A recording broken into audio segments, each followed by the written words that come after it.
Praise the Lord. ஆண்டவராகிய இயேசு கிறிஸ்துவின் நாமத்தினாலே உங்களுக்கு அன்பின் வாழ்த்துக்கள். கர்த்தர் உங்களை ஆசீர்வதிப்பாராக. நீங்கள் இருக்கிற இடங்களிலே ஆண்டவராகிய தேவனுடைய மகிமை உங்களை சுற்றிலும் பாதுகாப்பதாக. பிரியமானவர்களே, இந்த நாளிலே நாம் கர்த்தருடைய வார்த்தைக்கு ஆதாரமாக 2 நாளாகமத்தின் புஸ்தகம் 15:7 எடுத்து நான் உங்களுக்காக வாசிக்கிறேன்.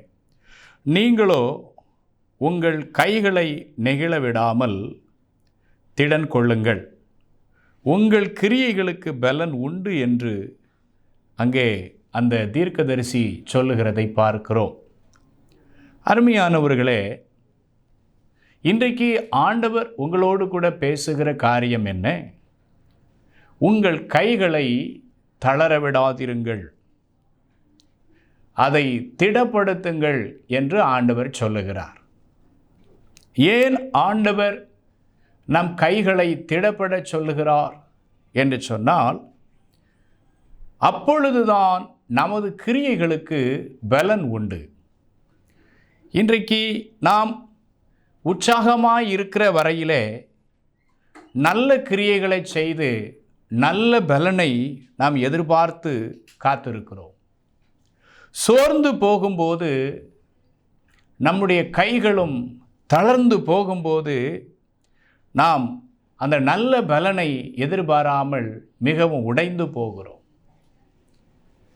அப்போ கைகள் தளரும்போது நமக்குள்ளே தானாக அவிசுவாசம், இன்னும் சோர்வுகள், இதுவரைக்கும் கர்த்தர் நடத்தின பாதைகள் மறந்து போகிற ஒரு நிலைமைகள் இன்றைக்கு வந்துவிடுகிறதை பார்க்கிறோம். ஆகவே தான் கர்த்தர் சொல்லுகிறார், நீங்கள் உங்கள் கைகளை திடப்படுத்துங்கள். இதை கேட்டுக்கொண்டிருக்கிற சகோதரனை சகோதரியே, நீங்கள் இதுவரைக்கும் நான் நன்மை செய்து எனக்கு என்ன பிரயோஜனம், எல்லாம் எனக்கு தீமையாக முடிகிறதே, நான் இவ்வளவு காலம் பாடுபட்டு என்ன பிரயோஜனம் என்று நீங்கள் ஒரு கேள்விகளோடு கூட நீங்கள் வாழலாம். ஆனால் ஆண்டவர் சொல்லுகிறார், நீங்கள் பலன் அனுபவிக்கும் காலம் வந்திருக்கிறது. அந்த காலத்திற்குள்ளே நீங்கள் வந்திருக்கிறீர்கள். இன்னும் சற்று தூரம் பிரயாணம் பண்ணினால், இன்னும் கொஞ்ச நாட்கள் நீங்கள் காத்திருந்தால் நல்ல பலனை அனுபவிக்கலாம். இந்த நேரத்தில் நீங்கள் சோர்ந்து போகாதிருங்கள், உங்கள் கைகளை திடப்படுத்தி கொள்ளுங்கள் என்று கர்த்தர் சொல்லுகிறார். ஆம் பிரியமானவர்களே, ஆண்டவர் யாரை அழைத்திருக்கிறாரோ, யார் மேல் அன்பு கூறுகிறாரோ, யாரை நேசிக்கிறாரோ அவர்களை அவர் திடப்படுத்துகிறார். பாருங்கள், என்னாகமம் 23:22 சொல்லுகிறது, தேவன் அவர்களை எகிப்திலிருந்து புறப்பட பண்ணினார், காண்டாமிருகத்திற்கு ஒத்த பலன் அவர்களுக்கு உண்டு. தேவன் ஒரு மனிதனையோ ஒரு மனுஷியையோ அழைத்து விட்டால் அந்த நபர்களுக்கு கர்த்தர் பலன் கொடுத்து நடத்துகிறார். இன்றைக்கு உலகம் நம்மளை சோர்வடைய பண்ணி, நம்மளை பலன் இழக்க பண்ணி, நாம் ஒரு அவிசுவாசத்திற்குள்ளும் கெட்ட நம்பிக்கைக்குள்ளும் நாம் கடந்து போகும்படி இந்த உலகம் தள்ளிவிடுகிறது. ஆம், நீதிமொழிகள் புஸ்தகத்திலே தங்களுக்கு நீதி கிடைக்காததினாலே கெட்டு போகிற சந்ததிகளும் உண்டு என்று நாம் வாசிக்கிறோம். எனக்கு அன்பானவர்களே, நீங்கள் இதுவரைக்கும் நல்லவர்களாக, நீதிமான்களாக, உங்களுடைய காரியத்திலே நீதி உள்ளவர்களாக செயல்பட்டிருக்கலாம். இப்பொழுது நான் அப்படி ஏன் வாழ வேண்டும் என்று கேள்வியோடு கூட தீமைக்குள்ளாக போய்விடாதிருங்கள், தீமையை செய்ய தொடங்கி விடாதிருங்கள். ஆண்டவர் உங்களை பார்த்து சொல்லுகிறார், உங்கள் கைகளை திடப்படுத்துங்கள், உங்களுக்கு உங்கள் கிரியைகளுக்கு பலன் கொடுக்கக்கூடிய காலம் சமீபமாய் இருக்கிறது என்று கர்த்தர் பேசுகிறார். ஆம், நம்முடைய கிரியைகளுக்கு நல்ல பலனை கர்த்தர் வைத்திருக்கிறார். இதை கேட்டுக்கொண்டிருக்கிற சகோதரனே சகோதரியே, உங்களை ஆண்டவர் நினைத்திருக்கிறார், நிச்சயமாக ஆசீர்வதிப்பார். கவலைப்படாதிருங்கள், நல்ல பலன் உண்டு. வேத புஸ்தகத்திலே ஆண்டவர் ஒரு 3 பாத்திரங்களை பலப்படுத்தினதை நாம் வேத புஸ்தகத்திலே பார்க்க போகிறோம். அதை நான் உங்களுக்கு சொல்லி முடிக்கும்போது கர்த்தர் என்னையும் திடப்படுத்துவார் என்ற ஒரு விசுவாசத்திற்குள்ளே நீங்கள் வந்து விடுவீர்கள். முதலாவது பாருங்கள், தேவ சித்தம் செய்வதற்காக நம் அருள்நாதர் இயேசு கிறிஸ்து அங்கே கெத்செமனே தோட்டத்திலே போராடுகிறதை பார்க்கிறோம். பாருங்கள், லூக்கா 22ஆம் அதிகாரம் 42வது வசனம். பிதாவே, உமக்கு சித்தமானால் இந்த பாத்திரம் என்னை விட்டு நீங்கும்படி செய்யும். ஆயினும் என்னுடைய சித்தப்படி அல்ல, உம்முடைய சித்தப்படியே ஆக கடவுது என்று ஜெபம் பண்ணினார். நம் அருள்நாதர் இயேசுவுக்கு தெரியும், அவர் 100% தேவனும் 100% மனுஷ சரீரத்திலும் இருந்தார். அவருக்கு அந்த பாதையின் வழியாய் போவது மிகுந்த கடினமாக இருந்தது.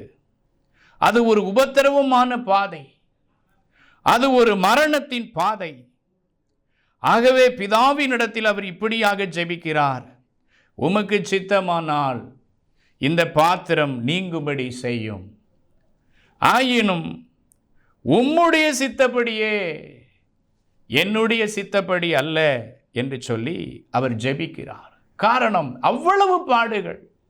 தேவ சித்தத்தை செய்ய முடியாத அளவுக்கு, அழைப்பை நிறைவேற்ற முடியாத அளவுக்கு, ஆண்டவர் நம்மிடத்தில் நம்பி கொடுத்த பொறுப்புகளை நிறைவேற்ற முடியாத அளவுக்கு பாடுகள். பேசாமல் நாம் உலக மனுஷர்களைப் போல வாழ்ந்து விடலாமோ என்று சொல்லுகிற அளவுக்கு பாடுகள் இன்றைக்கு அநேக சகோதர சகோதரர்களுக்குள்ளே உண்டு. ஆனால் தேவன் சொல்லுகிறார், இயேசு கிறிஸ்துவை தேவ சித்தம் செய்ய பலப்படுத்தின அதே தேவன் உங்களையும் பலப்படுத்துவார். நீங்கள் தேவ சித்தம் செய்து முடிப்பீர்கள். நீங்கள் மனம் உடைந்து போகாதிருங்கள். நம் அருள்நாதர் இயேசுவும் கூட இந்த கஷ்டமான பாடுகளின் வழியாக கடந்து போயிருக்கிறார். ஆகவே சோதிக்கப்படுகிற உங்களுக்கு அவர் உதவி செய்ய வல்லவராக இருக்கிறார். பாருங்கள், லூக்கா 22:43. அப்பொழுது வானத்திலிருந்து ஒரு தூதன் தோன்றி அவரை பலப்படுத்தினோம். ஆம், தேவ சித்தம் செய்வதற்காக பரலோகம் அவருக்கு உதவி செய்தது. இன்றைக்கும் நீங்கள் தேவனுடைய சித்தத்தை செய்ய, அவருடைய அழைப்பை நிறைவேற்ற, அவருடைய பிள்ளை என்கிற ஸ்தானத்தை நீங்கள் காத்துக்கொள்ள பரலோகம் உங்கள் கைகளை திடப்படுத்தும். கலங்காதிருங்கள் சகோதரனே, சகோதரியே, தேவன் உங்கள் பக்கம் இருக்கிறார். இந்த பாதையை கடந்து நீங்கள் தேவ சித்தம் செய்வீர்கள். ஸ்தோத்திரம். ஆண்டவரை பலப்படுத்துவதற்கு பரலோகமே தூதனை அனுப்பிவிட்டது. உங்களை அவர் பலப்படுத்த மாட்டாரா? நிச்சயமாக ஆண்டவர் தேவ சித்தம் செய்ய உங்களை பலப்படுத்துவார். 1. 2வது பாருங்கள், நம்முடைய பயணங்களும் இலக்குகளும், நம்முடைய பயணத்தை, ஆவிக்குரிய பயணத்தை தொடங்கி வைத்தவர் நம் அருள்நாதர் இயேசு கிறிஸ்து. நமக்கென்று கர்த்தர் ஒரு இலக்கு கொடுத்திருக்கிறார். எனக்கு ஒரு ஆண்டவர் ஒரு ஊழியம் கொடுத்து, சர்ச் ஆஃப் சாரோன் என்ற ஒரு சபையை கொடுத்து, அதில் ஆத்துமாக்களை கர்த்தருக்குள்ளே கொண்டு வரும்படி எனக்கு ஒரு ஊழியத்தையும், எனக்கு ஒரு ஆத்தும பாரத்தையும், ஒரு இலக்கையும் கொடுத்திருக்கிறார். அதே தேவன் உங்களுக்கும் ஒரு பிரயாணத்தை கர்த்தர் நியமித்திருக்கிறார். உங்களுக்கு ஒரு இலக்கை நியமித்திருக்கிறார். நீங்கள் நினைக்கலாம், நான் ரொம்ப நாள் இந்த பிரயாணத்தில் இருப்பேன்னு தோணலை, என் இலக்குகளை நான் அடைவேன்னு எனக்கு தோணலை அப்படின்னு நீங்கள் சோர்ந்து போய் சொல்லி கொண்டிருக்கலாம். இதை கேட்டுக்கொண்டிருக்கிற சகோதரனை, சகோதரியே, உங்கள் இலக்குகளை நிறைவேற்ற கர்த்தர் உதவி செய்வார். உங்கள் பிரயாணங்கள் ஆசீர்வாதமாக இருக்கும் என்று கர்த்தர் சொல்லுகிறார். பாருங்கள், அப்போஸ்தலர் 27:23. ஏனென்றால் என்னை ஆட்கொண்டவரும் நான் சேவிக்கிறவருமான தேவனுடைய தூதனுமானவன் இந்த ராத்திரியிலே என்னிடத்தில் வந்து நின்று, பாருங்கள், பரலோகம் அப்போஸ்தலனாகிய பவுலுடைய பிரயாணங்களிலே உதவி செய்கிறது. அந்த தூதன் வந்து நின்று 24 வாசிக்கிறேன். பவுலே, பயப்படாதே, நீ ராயனுக்கு முன்பாக நிற்க வேண்டும். இதோ உன்னுடனே கூட யாத்திரை பண்ணுகிற யாவரையும் தேவன் உனக்கு தயவு பண்ணினார். உன்னுடைய இலக்கு என்ன? தேவன் தூதனை கொண்டு பேசுகிறார். நீ ராயனுக்கு முன்பாக நிற்க வேண்டும். உன்னுடைய பிரயாணங்கள் வாய்க்கும் என்று கர்த்தர் பவுலோடு கூட பேசினார். இந்த நாளிலே மிகுந்த கவலையோடு கூட பிரயாணத்திற்காக, ஒரு இலக்குக்காக நீங்கள் பிரயாசப்பட்டு கொண்டிருக்கலாம். ஆண்டவர் சொல்லுகிறார், அது உங்களுக்கு வாய்க்கும். தேவன் அதை வாய்க்க பண்ணுவார். நீங்க நினைக்கலாம், நான் ஒருத்தனா கடந்து போராடுறேன், எனக்கு எப்படி? ஆம், உன்னுடனே கூட யாத்திரை பண்ணுகிற யாவரையும் தேவன் உனக்கு தயவு பண்ணினார். உங்க குடும்பத்தில் நிறைய பேர் ரட்சிக்கப்படாமல் இருக்கலாம், அப்பா அம்மா சந்திக்கப்படாமல் இருக்கலாம், இல்லை பிள்ளைகள் சந்திக்கப்படாமல் இருக்கலாம். அவர்கள் நிமித்தம் உங்களுடைய இலக்குகள் பறிபோகாது. அவர்களையும் உங்கள் நிமித்தம் கர்த்தர் தயவு பண்ணுவார். அவர்கள் உங்களுக்கு ஒத்தாசை பண்ணுவார்கள். பயப்படாதிருங்கள் சகோதரனே. அப்போஸ்தலனாகிய பவுலுக்கு கூட பரலோகம் தேவ தூதனை அனுப்பி அவருடைய கைகளை பலப்படுத்தினது. அவர் ரோமாபுரிக்கு சென்றார். கர்த்தர் வைத்த அந்த இலக்கை அவர் அடைந்தார். நீங்களும் உங்களுடைய பிரயாணங்களிலே நீங்கள் அந்த பிரயாணத்தை நீங்கள் ஜெயமாக முடிப்பீர்கள். உங்கள் இலக்கு ஆண்டவரால் நிறைவேற்றப்படும். ஆகவே பயப்படாதிருங்கள். உங்கள் கைகளை நீங்கள் திடப்படுத்துங்கள். கர்த்தருக்கு ஸ்தோத்திரம்.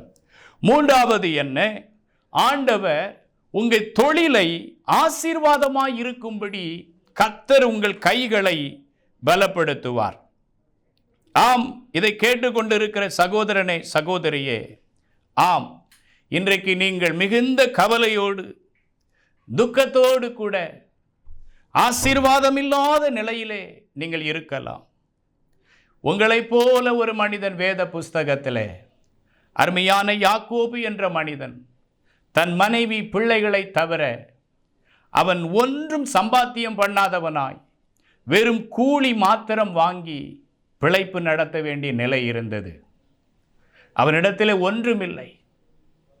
அவன் மாமனிடத்தில் வேலை பார்த்து கூலி சம்பளத்தை வாங்கி தன் குடும்பத்தை நடத்தி கொண்டிருந்தார். ஆனால் தேவனோ அதை கண்டார். வேதவசனம் சொல்லுகிறது, ஆதியாகம புஸ்தகம் 31:11, அன்றியும் தேவ தூதன் ஒருவர் சொப்பனத்தில் யாக்கோபே என்றார், இதோ இருக்கிறேன் என்றார். பாருங்கள், அதில் 12 ஸ்தோத்திரம். அப்பொழுது அவர், உன் கண்களை ஏறெடுத்து பார், ஆடுகளோடே பொழியும் கடாக்கள் எல்லாம் கலப்பு நிறமும் புள்ளியும் வரியும் உள்ளவைகளாய் இருக்கிறது. லாபான் உனக்கு செய்கிற யாவையும் கண்டேன்.